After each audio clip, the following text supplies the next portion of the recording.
नमस्कार दोस्तों, मेरा नाम है मनीष कुमार सिंह और आप देख रहे हैं 4 पीएम महाराष्ट्र। दोस्तों, दिल्ली में लोकसभा के स्पीकर को पद को लेकर के जिस तरीके से खींचतान और गहमा-गहमी चल रही थी, सभी की नजर जो है उस पर टिकी हुई थी और ओम बिरला को जो है वो लोकसभा में स्पीकर पद पर बिठा दिया गया है और तभी एक तस्वीर जो है वो सामने आई है और उस तस्वीर में राहुल गांधी जो है वो ओम बिरला से हाथ मिलाते हुए दिखाई दे रहे हैं और उनके पीछे नरेंद्र मोदी जो है वो खड़े हैं। अब ये जो फोटो आई है सोशल मीडिया पर, इसको लेकर के महाराष्ट्र में जो यूबीटी नेता है, उद्धव ठाकरे की जो पार्टी के नेता हैं, संजय राउत, उन्होंने ये फोटो सोशल मीडिया पे शेयर कर दिया है और शेयर करते ही उन्होंने क्या कुछ लिखा है आपको बताता हूं। मैं आपको बता दूं कि संजय राउत जो है वो लगातार विपक्ष पे हमलावर रहते हैं हमेशा। कभी महाराष्ट्र में जो क्षेत्रीय पार्टियां हैं उनको लेकर के हमला बोलते हैं, कभी सरकार को लेकर के हमला बोलते रहते हैं। अब देखिए जो फोटो आई है, उसको फोटो को सोशल मीडिया पे पोस्ट करते हुए उन्होंने लिखा है, पहले तो हा हा हा एक हंसी की बात डाली है, अपने लाफ्टर डालते उन्होंने कहा है कौन राहुल। उसके बाद ये लिखते हैं कौन राहुल, ये है राहुल। ये संजय राउत उसी बात का रेफरेंस देने की कोशिश कर रहे हैं। आपको याद होगा कि एक चैनल को दिए इंटरव्यू में जब कुछ मीडिया के पत्रकार जब उनसे बातचीत कर रहे थे तो उन्होंने राहुल नाम लिया और अचानक से नरेंद्र मोदी पूछे कि कौन राहुल। तो इसको लेकर के फिर वो पत्रकार हंसते हुए भी दिखाई दिए थे, फिर बाद में मीम भी बने इसके और काफी सोशल मीडिया पे वायरल हुआ था ये क्लिप। तो अब उसका ही रेफरेंस देते हुए संजय राउत बता रहे हैं कि कौन राहुल, तो ये है राहुल, ये अपने सोशल मीडिया में लिख रहे हैं और आगे लिखते हैं कि ये तो ट्रेलर है, आगे आगे देखो होता है क्या।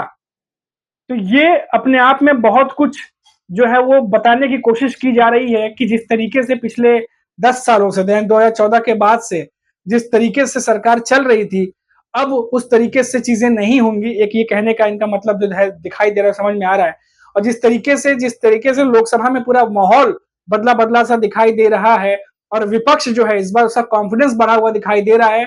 और संजय राउत पहले भी ये कह चुके हैं कि बैसाखियों की ये सरकार है, कितने दिन चलेगी वो भी देखेंगे और ज्यादा दिन नहीं चलेगी, ऐसा कई बार वो कह चुके हैं। तो ये तो ट्रेलर है, आगे आगे देखो होता है क्या। ये बातें संजय राउत कह रहे हैं सोशल मीडिया पर। इसके अलावा संजय राउत और क्या कुछ कह रहे हैं मैं आपको बता देता हूं एक बार, उसके बारे में आगे बात करेंगे। एक और बड़ी खबर महाराष्ट्र से आ रही है, उसके बारे में भी बताऊंगा आपको कि डिप्टी स्पीकर को लेकर के एक बयान दिया है संजय राउत ने। कहते हैं कि हमने विरोध नहीं किया, परंपरा है चुनाव नहीं होना चाहिए, हमने ये भी दिखाया कि हम आपके सामने खड़े रहेंगे और हैं। ओम बिरला ने एक झटके में 100 से ज्यादा सांसदों को निलंबित कर दिया था, आपातकाल में ऐसा नहीं हुआ था। डिप्टी स्पीकर विपक्ष को मिलना चाहिए, बातचीत हो रही है। ये बातें उन्होंने बयान में अभी जो हालिया है उसमें बोला। और आगे वो लिखते हैं राहुल गांधी के लिए भी उन्होंने कुछ कहा है कि जिस तरीके से राहुल गांधी जो है सामने आया और नेता जो है प्रतिपक्ष बने हैं, राहुल गांधी को धन्यवाद देते हुए वो कहते हैं कि राहुल गांधी अब लोकसभा में नेता प्रतिपक्ष होंगे। राहुल गांधी का धन्यवाद, आपने इस संवैधानिक पद को स्वीकार करके देश के लोकतंत्र की मजबूती के लिए और एक कदम आगे बढ़ाया है। हम सब आपके साथ लड़ेंगे और जीतेंगे। तो ये बातें जो है संजय राउत कह रहे हैं। अब देखिए ये तमाम बातें तो उन्होंने कह दी, फोटो के हिसाब से उन्होंने जो है सोशल मीडिया पोस्ट करके बीजेपी पे हमला भी बोल दिया और कई सारे बातें भी अपने तरीके से जिस तरह से कहते हैं उन्होंने कह दिया। अब इन सब के बीच देखिए एक बड़ी खबर जो महाराष्ट्र से आ रही है, जो पीटीआई के हवाले से मैंने एक दो पब्लिकेशन में पढ़ी, और ये खबर ये है कि इंडिया ब्लॉक ने जो महाराष्ट्र के सीएम एकनाथ शिंदे हैं उनकी टी पार्टी का बॉयकॉट कर दिया है। जी हाँ, टी पार्टी का बॉयकॉट कर दिया है इंडिया ब्लॉक ने, और इसमें कांग्रेस के साथ साथ जो बाकी सहयोगी दल हैं उनके नेता भी शामिल हैं। और उनका ये कहना है कि जिस तरीके से महाराष्ट्र सरकार ने जो मास्क के टॉपिक है, जो मास्क के इशू है, जो बड़े लेवल पे लोगों के समस्याएं हैं, उसको इग्नोर किया, उस पर काम अच्छे से नहीं हुआ या अवहेलना कर ली, इस तरीके की बात करके कि हम इस टी पार्टी में नहीं आएंगे। और ये टी पार्टी जो है मैं आपको बता दूं कि जब भी मानसून सत्र है उसका असेंबली जो विधानसभा चुनाव भी है, तो इनसे पहले ये होता है, टी पार्टी में तमाम दलों को बुलाया जाता है। और ऐसे में जो एकनाथ शिंदे की टी पार्टी थी महाराष्ट्र के सीएम, उनके टी पार्टी को बॉयकॉट कर दिया गया है इंडिया ब्लॉक की तरफ से। ये बहुत बड़ी खबर आ रही है क्योंकि इसमें भी उन्हीं मुद्दों की बात की गई है महाराष्ट्र में, जो जनता से जुड़े मुद्दे हैं, क्योंकि विपक्ष कोई भी मौका अब नहीं छोड़ना चाहता सरकार को घेरने में। और वहीं सरकार जो महाराष्ट्र की है, जो महायुति सरकार है, वो कोशिश कर रही है कि कैसे भी करके कैसे भी करके जो मुद्दे उठाए जा रहे हैं उसको तुरंत का तुरंत सुलझा लिया जाए या उस पर कुछ ना कुछ ऐसा बयान देके माहौल बना दिया जाए ताकि लोगों को भी लगे कि कुछ ना कुछ काम हो रहा है, ऐसा कुछ करने की कोशिश हो रही है। यानी विपक्ष की तरफ से एक तरफ तो मुद्दे उठा करके जो है वो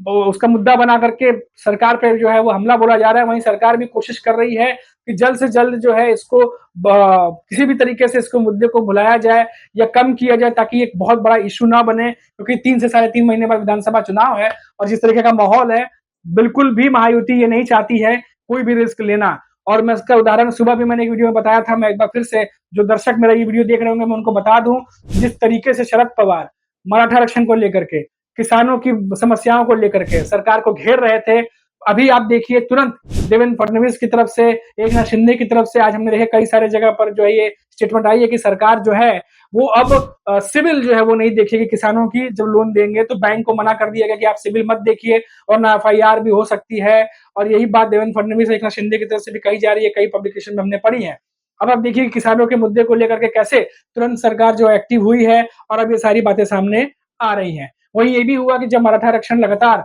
जिस तरीके से जोर पकड़ रहा था और लोकसभा चुनाव में उसका असर भी देखने को मिला, बीड़ जैसे जगह पे हमने देखा कि उसका असर रहा जहां पंकजा मुंडे को बहुत दिक्कत हुई। और ऐसे में आप देखिए कि अब मराठा आरक्षण को लेकर के भी सुनने में आया है, जो खबर आ रही है कि एकनाथ शिंदे ने कमेटी बना दी है और ये कमेटी जो है वो इस मराठा आरक्षण को जो है वो सॉल्व करने की कोशिश करेगी, इस पर नजर रखेगी, मूल्यांकन करेंगी कि कैसे कुछ चीजें आगे की जा सकती हैं। इसी तरीके से जब अभी पुणे वाला जो का मामला आया था, पुणे में आप देखिए जिस तरीके से पुणे पब वाला मामला आया, ड्रग वाला मामला आया, तो अब बयान आ रहा है सीएम एकनाथ शिंदे जो है उनकी तरफ से ये बातें कही जा रही हैं, सरकार की तरफ से वही बातें कही जा रही हैं कि बुलडोजर चलवा देंगे और जो पब है जहां पर ड्रग्स की बातें होती है वहां पर बुलडोजर चला के उनको हटा देंगे। तो इस तरह से तमाम जो मुद्दे उठ रहे हैं उस पर लगातार जो सरकार से जो तुरंत बयान पहले नहीं आते थे, तो देर से आते थे या नहीं आते थे, अब वो तुरंत का तुरंत आने लगे हैं। तो यानी एक तरफ विपक्ष है जो सरकार को घेरने में लगा है, दूसरी तरफ सरकार है जो बचना चाह रही है इन चीजों से। तो वो एक रस्साकसी जो महाराष्ट्र की राजनीति में चल रही है वो बिल्कुल साफ साफ जो है वो दिखाई दे रहा है। तो आप अगर वीडियो की शुरुआत से जिस तरीके से मैंने क्रमबद्ध तरीके से चीजें बताई हैं, अगर आप ध्यान देंगे तो देखिए एक तरफ संजय राउत है जो फोटो को लेकर के किस तरीके से रेफरेंस देते हुए कौन राहुल और कहां से बातें घुमा करके वो बीजेपी पे हमला बोल रहे हैं। वैसे हमला हमला हमेशा ही वो बातों से बोलते रहते हैं। उसके बाद इंडिया ब्लॉक का सीएम एकनाथ शिंदे की टी पार्टी को बॉयकॉट करना और कारण जो महाराष्ट्र में मास्क के मुद्दे हैं, ज्यादा जो पब्लिक है उनके जो मुद्दे हैं उन पर ध्यान नहीं दिया जाना, कई सारी ऐसे बातें कही है उन्होंने। और उसके बाद दूसरा जो एमडीए गठबंधन है, चाहे वो यूबीटी ग्रुप हो चाहे वो शरद पवार की पार्टी हो, लगातार किसानों के बात को लेकर के या मराठा आरक्षण की बात को लेकर के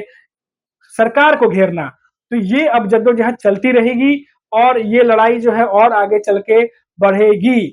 तो अब देखना होगा कि महाराष्ट्र की राजनीति में आने वाले दिनों में क्या कुछ और परिवर्तन आता है और कौन से मुद्दे उठते हैं, क्योंकि विधानसभा चुनाव में जनता सब कुछ देख रही है और दोनों ही तरफ से कोशिश ये है कि जनता का दिल जीता जाए और कोशिश की जाए कि इस बार के लोकसभा चुनाव के बाद जब विधानसभा चुनाव आए तो कम से कम उसमें फजीहत होने से बचा जाए। फूक फूक के कदम सारी पार्टियों की तरफ से रखे जा रहे हैं। तो फिलहाल अभी के लिए इतना ही और फिर लौटेंगे तो बात करेंगे महाराष्ट्र की किसी बड़ी खबर पर। तब तक आप देखते रहिए 4 PM महाराष्ट्र और मुझे दीजिए इजाजत। नमस्कार।